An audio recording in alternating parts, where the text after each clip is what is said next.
Okay, so now we're back and we're ready to do some glazing. So our piece is more or less dry. If it's a little cool to the touch, that's okay. It can be a little moist. You just don't want it to be shiny and wet and very cool to the touch. And a way you can test that out is you can take a little bit of your glaze for your first coat. Make sure your brush is not too drippy. And just go ahead and apply that first coat of glaze on there. And that first coat of glaze should dry right away. So you can see it turning from kind of a dull, shiny to a chalky, brighter color, lighter color there. It should be doing that very swiftly, and that's when you know that the piece is ready to glaze. So if that dull, darker surface is lingering after you put the application of glaze on there, that means you have too much water in your bisqueware and you need to wait a little longer before you apply the glaze on there. Okay, so another thing we want to think about is if you've got a piece that's got an inside and an outside, it's a lot easier to glaze the inside first and then glaze the outside. That's if you do any kind of application of glaze on the inside and you happen to drip anything on the outside, it's easy to wash off and get off of there. If you have the whole outside really beautiful and glazed and then you were to glaze the inside and get something on there, it's a lot harder to correct that mistake. So just work from the inside out. And that's true when we're doing any kind of glaze application. So if we're dipping and pouring, if you've got two different kinds of glazes, you want contrasting inside to the outside, you want to dip or pour glaze on the inside first. Okay, so I'm applying that first coat. Okay. And I'm not grinding the brush into the surface there, and I'm brushing that in flowing coats all going in the same direction. So they don't necessarily have to be vertically or horizontal, but you want to make sure that whatever you decide, you're flowing all of those strokes together. You see that's drying very quickly. Okay, overlap the brush strokes a little bit. Don't worry about getting too exact because we're going to go over that with two more coats. We're just looking for coverage and making sure that we're covering all the little spaces in there. So if you do have a patch where you forget to glaze, you're going to have to go back and reglaze it. So it's good if you're doing a background like this to use a medium brush. We can get a lot of coverage. Nice soft brush will get into all the crannies, cover all the surfaces.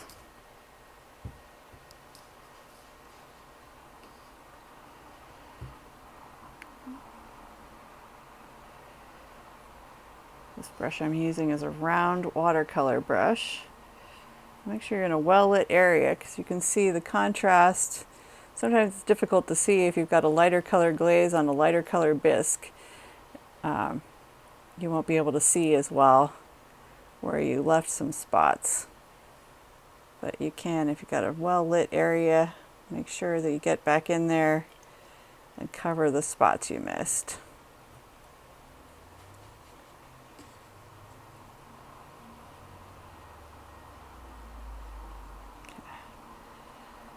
So you've got one whole section and we've done one coat over the entire section. It's better to do that than to try to do like one side 3 coats, the next side 3 coats, the next side 3 coats, and let it dry, just because it's easy to lose track of how many you've put on there. Okay, so now we are ready for our second coat. So we're going to go back to the first side. See a couple little areas I missed. Go ahead and patch those up. Okay. Take your brush, we're going to apply the second coat. And the glaze I'm using on the inside here is a clear glaze. And clear glaze won't mean a glass color.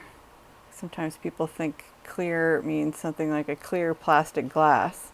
Clear is just a coating over your bare clay So that means it's going to make a shiny surface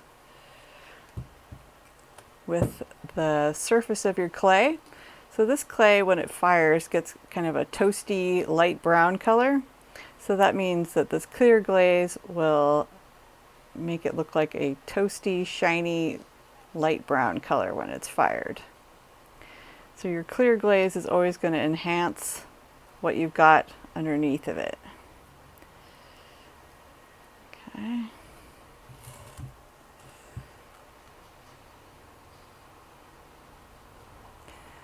can see that second coat's taking a little longer to dry, and that's fine. That's what we want. Okay. Let's do nice flowing coats. It just takes a little practice.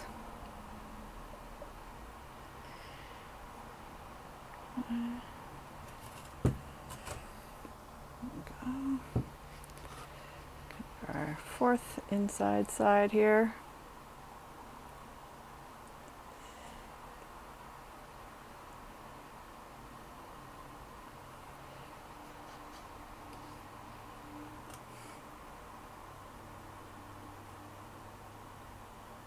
Okay. Getting a nice smooth application. So it can also depend on what the weather is like. When the weather is really warm, your glaze application can go really quickly. So you want to make sure you're doing nice flowing strokes, working swiftly, not leaving a lot of time between the brush strokes there. So they lay down nice and even. When the glaze fires, it will melt down some of these brush strokes. I can see there's some streaks left by the bristles of the brush there. Some of those will melt down. If they're very pronounced, sometimes they won't though. So you want to make sure you're not doing heavy, thick application. You're doing strokes that flow in the same direction.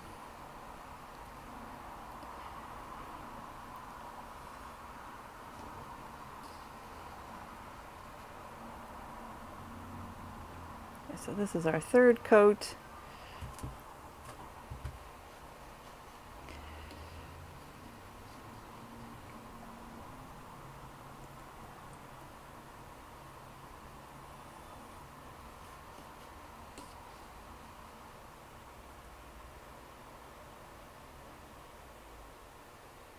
It's taking a little longer to dry.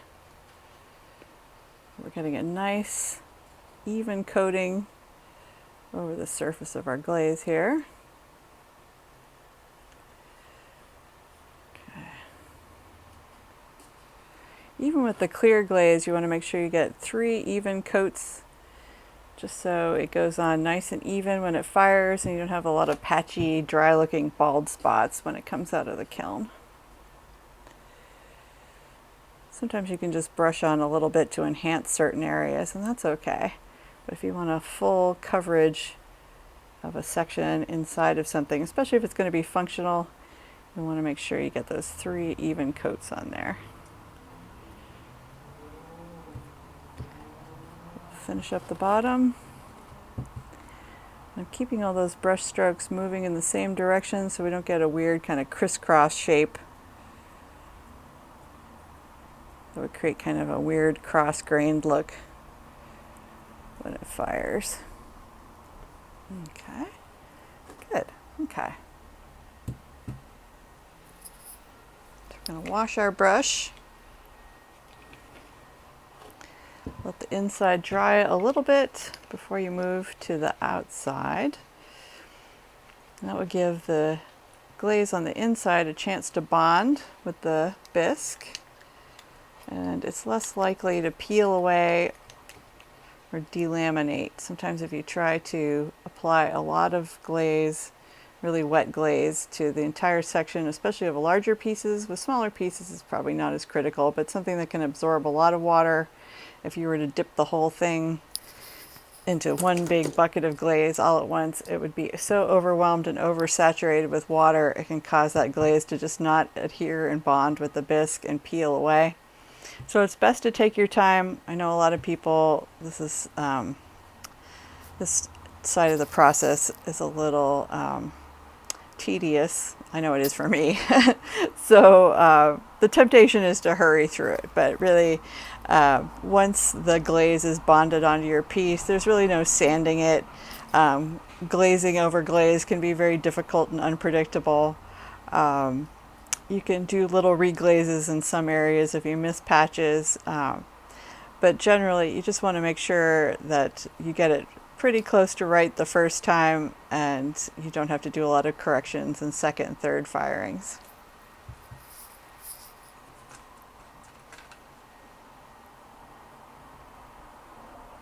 Okay, so if you have a piece like this where we've got some nice designs on there, we want to work from the small details out to the background.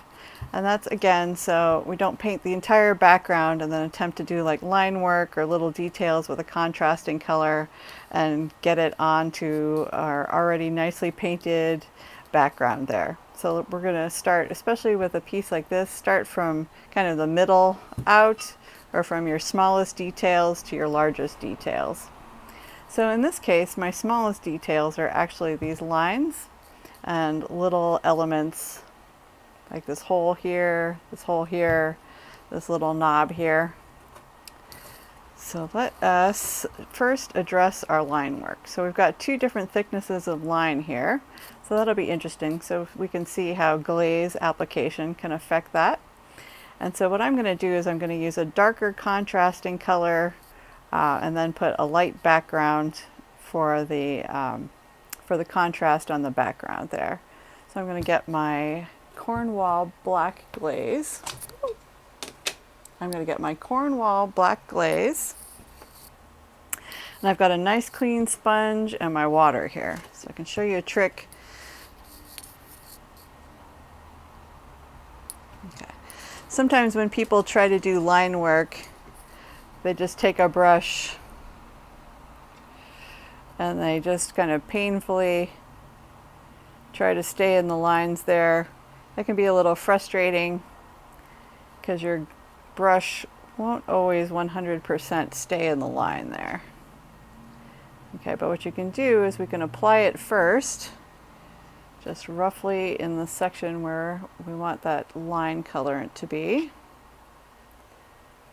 You can even take a little excess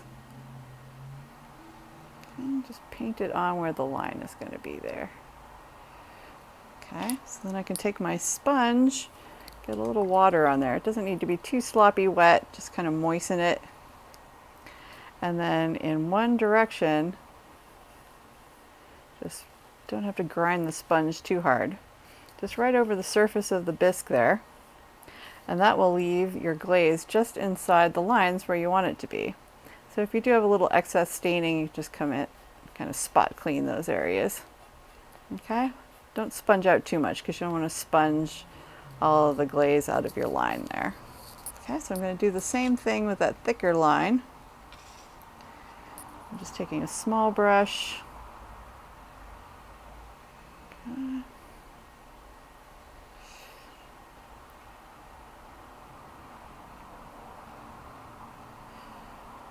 This is good for later on. We have our project where we did the quote mug.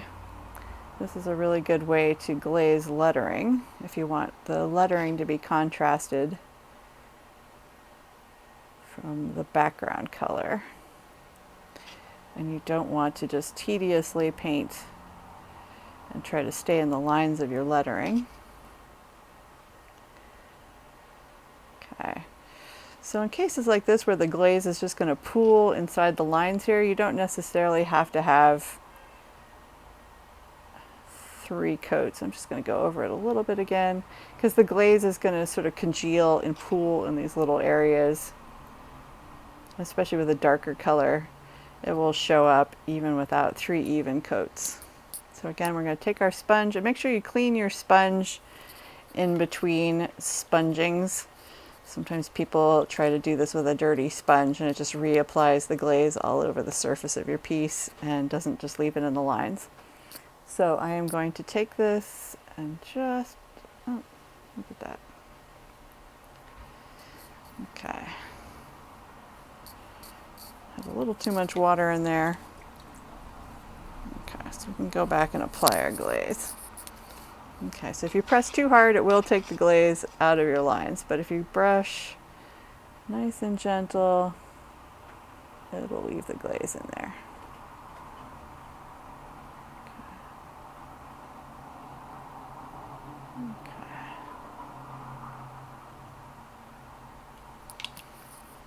Let's take a little more water out of my sponge. And I'm just going to brush a little more gently. There we go. Okay, that leaves our glaze in the line there. And once again, I can take that sponge, just kind of wipe away where it's staining a little bit. Okay, so sometimes darker colors can show up underneath lighter colors, so I'm probably going to use the white glaze to highlight the design on the background here. So if I were to leave a lot of that black underneath there, that black glaze can actually combine with the white glaze, and probably it would create kind of a brown tone. So we want to minimize that, so I'm going to brush away as much of that staining as I can. Okay, so I'm doing a little contrast on the inside. If you do insides shaped like this, it looks really nice when you glaze the insides of those too. That should be part of your design, and it should, it'll look more cohesive if it's got elements of the same color design that you're using on the rest of your piece.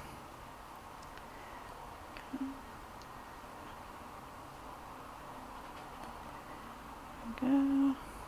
Okay. If you need to get really detailed, more than your sponge will allow, you can actually take a little foam tip or a Q-tip and get that wet and use that to spot touch up. I'm using this mostly as a glaze test, so I'm not going to worry too hard about those glazes combining too much. Okay, so I'm just cleaning it up a little there.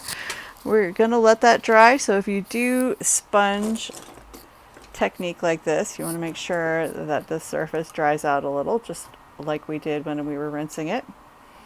So while we're looking at it, we want to make sure that we leave more than 1/4 of an inch of space. As we discussed, glaze, when it fires, it will run. And a nice thing about glazing it in size lines like this is that the glaze will stay inside of those lines and not run. A lot of times people just try to paint on stripes on top of their background glaze, and that can cause your glaze to run, and your designs would kind of look like teardrops on the sides of your piece as it runs into the background. So that's kind of the nice thing about doing this incised, is that your glaze for the most part will stay put because it doesn't have any place to go. Okay, but we do want to make sure that our background glaze isn't going to run down the sides, because we're going to have a pretty generous glaze application on the sides here. So I'm going to take a pencil, which will burn off in the kiln. You won't see this line after the piece is fired. And I am going to put a boundary line where I know I do not want to glaze below that line.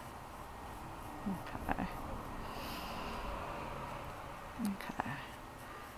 With low fire, sometimes you can get away with maybe half of this space, but with high fire, it's going to be exposed to more heat, so that means that the glaze can be even runnier. And in the beginning, it's just better to get in the practice of leaving a space there. With your kiln later on, you can take more risks, but it's better when we're working in a community setting like this. Everybody works to the same standard. It makes the ceramics technician happy. It keeps the kiln from being damaged. And it's just a good discipline to get into. Remember, we're not glazing the bottom either. So if you do get little spots of glaze on there, you want to check it before you turn it in to be fired, and make sure that you wipe those pieces of glaze off of there. So glaze will just come off with a sponge. It doesn't set on there like paint. Until it's fired, it's washable. If you do get little pieces of glaze on your clothing, especially this red and this green one, have chemicals in them that'll stain. So you might want to have an apron and some newspaper around when you use those. Okay, so for a little geometric shape like this, I'm going to use a rectangular brush.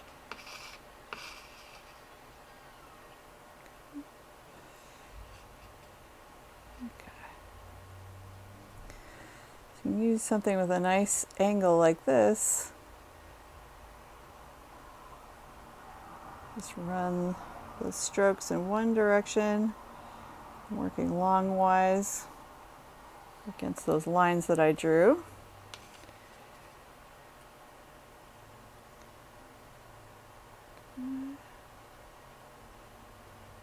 That'll keep your glaze nice and neat in your design there.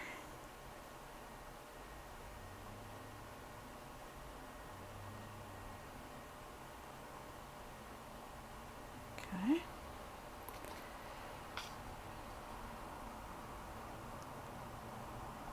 My second coat.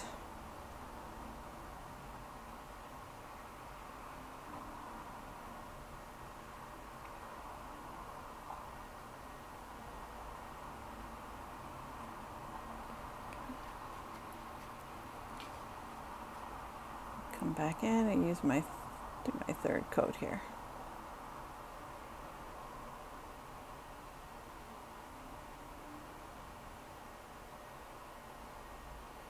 So I'm keeping my brush strokes pretty light and feathery. Okay. So you don't want to grind too hard when you're glazing, because that can remove the material from below where you're painting and give it a